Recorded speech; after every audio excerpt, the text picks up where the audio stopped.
بسم اللہ الرحمن الرحیم۔ شروع اللہ کے نام سے جو رحمان اور رحیم ہے۔ یہ وہ لوگ ہیں جو کہتے ہیں کہ مالک ہم ایمان لائے، ہماری خطاؤں سے درگزر فرما اور ہمیں آتش دوزخ سے بچا لے۔ یہ لوگ صبر کرنے والے ہیں، راست باز ہیں، فرما بردار اور فیاض ہیں، اور رات کی آخری گھڑیوں میں اللہ سے مغفرت کی دعائیں مانگا کرتے ہیں۔ اللہ نے خود اس بات کی شہادت دی ہے کہ اس کے سوا کوئی خدا نہیں ہے، اور یہی شہادت فرشتوں اور سب اہل علم نے بھی دی ہے۔ وہ انصاف پر قائم ہے۔ اس زبردست حکیم کے سوا فی الواقع کوئی خدا نہیں ہے۔ اللہ کے نزدیک دین صرف اسلام ہے۔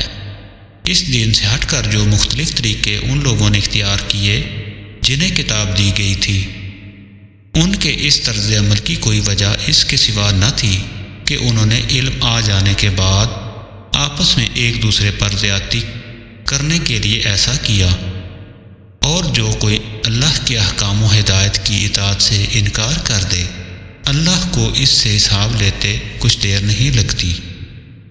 اب اگر یہ لوگ تم سے جھگڑا کریں تو ان سے کہو، میں نے اور میرے پیروؤں نے تو اللہ کے آگے سر تسلیم خم کر دیا ہے۔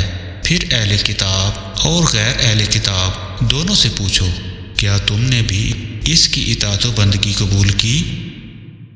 اگر کی تو وہ راہ راست پا گئے، اور اگر اس سے منہ موڑا تو تم پر صرف پیغام پہنچا دینے کی ذمہ داری تھی۔ آگے اللہ خود اپنے بندوں کے معاملات دیکھنے والا ہے۔